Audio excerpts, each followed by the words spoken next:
Rasulullah Shallallahu Alaihi Wasallam melakukan pengobatan dengan hijamah di bagian pundaknya karena daging yang terlanjur beliau makan. Yang mengobatinya adalah Abu Hindun dengan menggunakan tulang tanduk dan mata pisau.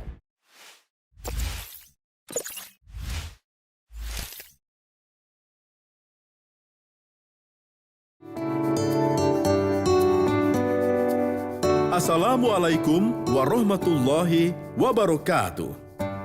Jejak Muslim hadir menemani sahabat Muslim semua untuk berbagi informasi Islam yang diharapkan dapat memberi informasi bermanfaat dan berguna bagi kehidupan kita semua. Di antaranya, mengapa kita tidak boleh tidur tengkurap? Bekam pengobatan yang disunahkan Rasul? Benarkah sumur Zam-Zam pernah hilang? Hingga apa saja fakta menarik dari kurma?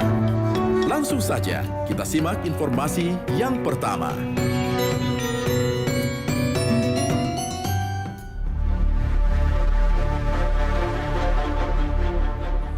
Untuk sebagian orang, posisi tidur tengkurap dan miring ke kiri adalah posisi yang paling nyaman dan kadang bisa bikin tidur lebih pulas.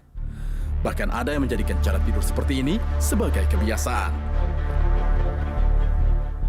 Namun tahukah sahabat Muslim, jika tidur dalam posisi ini sangat tidak dianjurkan dari sisi medis? Bahkan Islam melarang tidur dalam posisi seperti ini. Dari Tahfah Al-Ghifari radhiyallahu anhu, salah seorang di antara ashabus sufah atau para sahabat yang tinggal di Masjid Nabawi berkata, "Aku tidur di masjid pada akhir malam.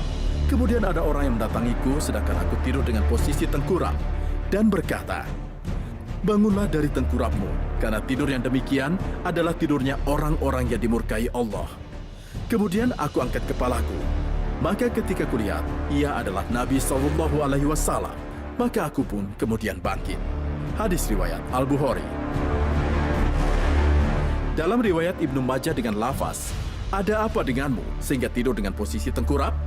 Tidur seperti ini adalah tidurnya orang yang dibenci atau dimurkai Allah Subhanahu wa Ta'ala.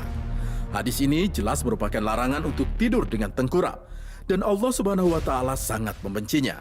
Dan setiap perbuatan yang Allah membencinya, maka hendaklah sesuatu itu ditinggalkan.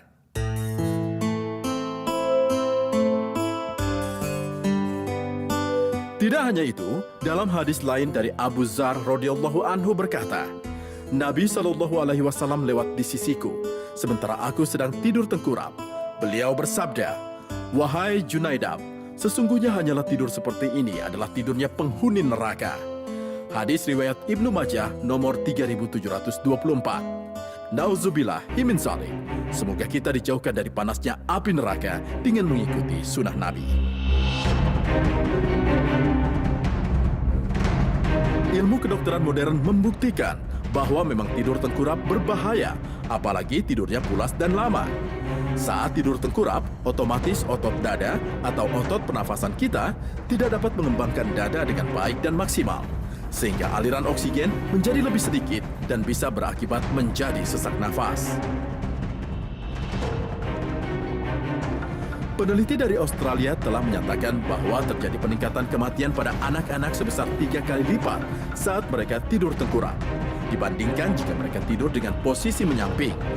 Sedangkan majalah Times mempublikasikan hasil sebuah penelitian di Inggris yang menunjukkan peningkatan tingkat kematian mendadak pada anak-anak yang tidur tengkurap. Sebagai pedoman terbaik bagi manusia, Rasulullah SAW mencontohkan tidur dengan posisi miring ke kanan, seperti yang diriwayatkan dalam hadis Bukhari. "Jika engkau hendak menuju pembaringan, maka berwudu seperti engkau berwudu untuk sholat. Kemudian berbaringlah di rusukmu sebelah kanan." Tidur dengan posisi ini baik bagi kesehatan, memungkinkan pendistribusian darah secara maksimal, sehingga beban aliran darah keluar masuk ke jantung rendah dan tidur menjadi lebih berkualitas.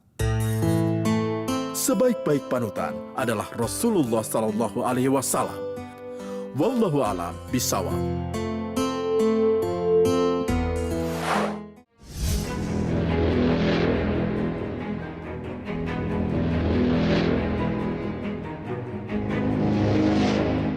Pengobatan medis belakangan ini sudah sangat modern. Namun tahukah sahabat Muslim, jika ada pengobatan yang disunahkan Rasulullah Sallallahu Alaihi Wasallam? Teknologi medis boleh saja merambati modernisasi, namun perkembangan jenis penyakit juga tidak kalah cepat bergenerasi. Sementara banyak manusia yang tidak menyadari bahwa Allah Subhanahu wa Ta'ala tidak pernah menciptakan manusia dengan ditinggalkan begitu saja. Setiap kali penyakit muncul, pasti Allah Subhanahu wa Ta'ala juga menciptakan obatnya. Sabda Rasulullah sallallahu alaihi wasallam, tidaklah Allah Subhanahu wa Ta'ala menurunkan suatu penyakit, melainkan Dia turunkan penyembuhnya. Hadis riwayat Al-Bukhari dan Ibnu Majah. Seperti kisah Rasulullah sallallahu alaihi wasallam yang diriwayatkan Jabir radhiyallahu anhu, bahwa ada seorang wanita Yahudi dari penduduk Khaybar memasukkan racun ke dalam daging domba yang dipanggang, lalu menghadiahkannya kepada Rasulullah sallallahu alaihi wasallam.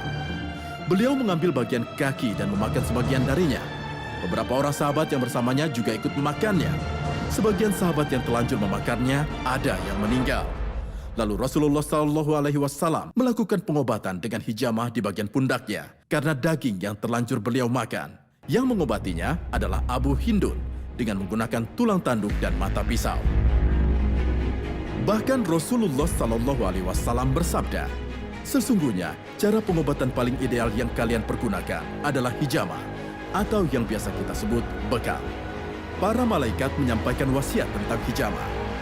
Dari Abdullah bin Mas'ud radhiyallahu anhu, dia berkata, Rasulullah sallallahu alaihi wasallam pernah menyampaikan sebuah hadis tentang malam di mana beliau diperjalankan tidak melewati sejumlah malaikat, melainkan mereka semua menyuruh beliau sallallahu alaihi wasallam mengatakan, perintahkanlah umatmu untuk berbekam. Hadis riwayat Tirmizi. Bekam merupakan metode pengobatan dengan cara mengeluarkan darah yang terkontaminasi toksin atau oksidan dari dalam tubuh melalui permukaan kulit ari. Dalam istilah populer adalah detoksifikasi.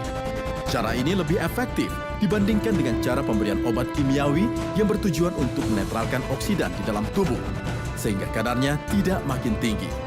Tapi jika efek obat antioksidan sudah habis, oksidan akan tumbuh dan berkembang kembali.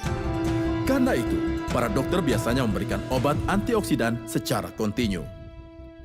Untuk mengeluarkan oksidan dari dalam tubuh butuh keterampilan khusus.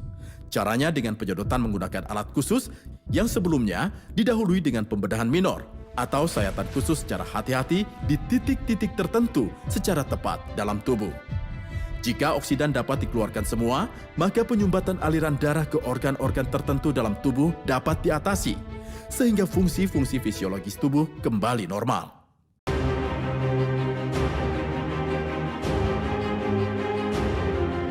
Tahun 2001, seorang ilmuwan bernama Damaskus Muhammad Amin Saiku membuat laporan penelitiannya tentang pengobatan metode bekam. Dari hasil itu didapat data. Dalam kasus tekanan darah tinggi, jika rajin melakukan bekam, tekanan darah bisa turun hingga mencapai batas normal.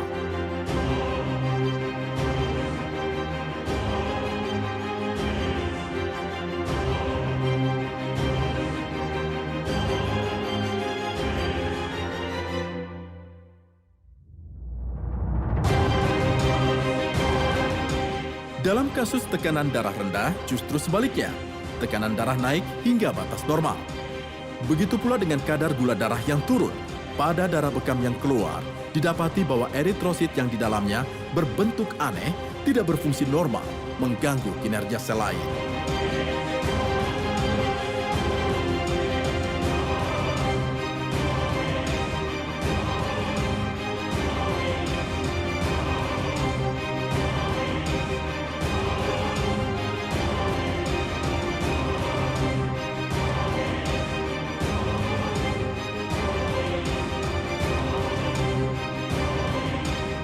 Wallahu a'lam bishawab.